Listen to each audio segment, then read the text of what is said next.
पर शासन नहीं पाना जदि सरकार शासन व्यवस्था ठीक करते आज निया जन्म था कि सौम्याश्री जीवन जाई था समस्त विषयकर जो भाव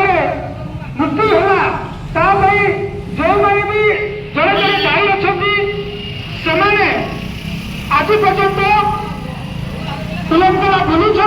कौन ना कौन सरकार मत अवहेला रही सरकार घंट गड़ाऊँगी जो मैंने दायी से पर्यंत गिरफ्त कराई बरं आम जहाँ बुझुंट जहाँ सोशल मीडिया देखुं ताहा संपूर्ण सठिक तथ्य न बहुत किसी कथा से चपाई दिया आज कुआचार समस्त जनसाधारण को नवनिर्माण युव छात्र संगठन कृषक संगठन सामने में अभिनंदन नमस्कार। आज ये पदयात्रा बालेश्वर एफएम कॉलेज रू अगस्ट 4 तारीख जो बाहरी आज नवम दिन में आपण अंचल पहुंची। ये पदयात्रा शहीद सौम्याश्री स्मृति उद्देश्य बालेश्वर भुवनेश्वर अगस्ट 4 अगस्ट 18 15 दिन पदयात्रा जो पदयात्रा महिला मानक सुरक्षा केमिति मिलिबो एवं ता सहित ओडिशा युवक छात्र को जागृत करिया पई पदयात्रा बाहरी। आज ये पदयात्रा बाहरी ये पदयात्रा जो नवनिर्माण युव छात्र बाहर करछि नवनिर्माण कृषक संगठन युव छात्र संगठन प्रतिष्ठाता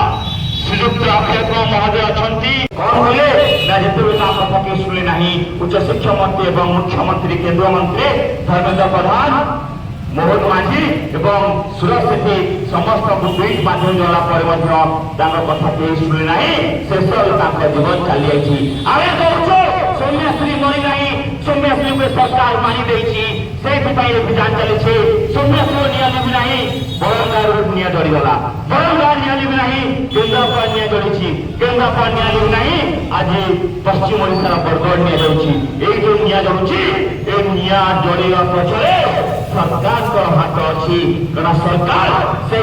शासन नहीं पाऊना जदि सरकार शासन व्यवस्था ठीक करते आज निया जन्म था कि सौम्याश्री जीवन जाई था से परिप्रेक्षी आम जो पदयात्रा करुचु ये यात्रा हूँ महिला सुरक्षा यात्रा कहीं भूलू ना अगस्ट 18 तारीख दिन समस्ते भुवनेश्वर पहुंचे माँ भौणी को सुरक्षा युवा छात्र अभियान जोड़ा नवेदन आम सह अच्छा सोनपुर युवा छात्र नेतृत्व श्रीकांत साहू मुझे निवेदन कर छोटा भाषण रखिए तो आख्या माटी मोर जुआर मैं श्रीकांत साहू सोनपुर आज जेन पदयात्रा का बाहरी FM college Baleshwar Bhubaneswar PMG तो आमे खाली सरकार के क्वेश्चन करे नहीं हुए आमे हमर विवेक के लिए पचरावार कथा जे आमे जहाँ के वोट देचु ठीक लोग के वोट देचु तो आमे जहाँ के वोट देचु से आगामी दिन रे हमर परिवार प्रति हमर सुरक्षा प्रति आंगु सब किछि ठीक से दे पारबा तो सुरक्षा इटा भी चिंता करबार कथा लेकिन आमे जाना भाविकी वोट दे दिला सेटा आज नहीं है लगे ये अवस्था है सरकार आसवे जीवे लेकिन आमे लोग मान को सचेतन हमार अच्छे जे आमे कहाँ के वोट देवा आमे गोटे एंता लोग के वोट देवा जे कि असुविधा के आमे ठिया होतबा ना कि आनिगिरी खाली पैसा देगिरी पड़े जीवा न्याय के लगे जने चलिगिरी मरी जीवा इटा संपूर्ण बड़ दुखर कथा है काहे लगी बोले ओडिसा रे साहब न्याय वाले पैसा हमारा संपूर्ण भरोसा अच्छी एवं विश्वास अच्छी जड़े नारी जड़े माँ न्याय पाइब से आशा रखी आम अभियान आरंभ करूँ एमती आईन आसू जे कि माँ मान को जड़े अनेक साहस भी कर संग्राम केवे सरे नहीं संग्राम केवे मरे नहीं संग्राम हूँ चिरस्थायी संग्राम सब चली ओडिशा संस्कारपूर्ण माटी रे किसी बेसंस्कारी और कुसंस्कारी लोक जो माने नारी भरी एक पवित्र ना एवं नारी भरी एक महान व्यक्तित्व को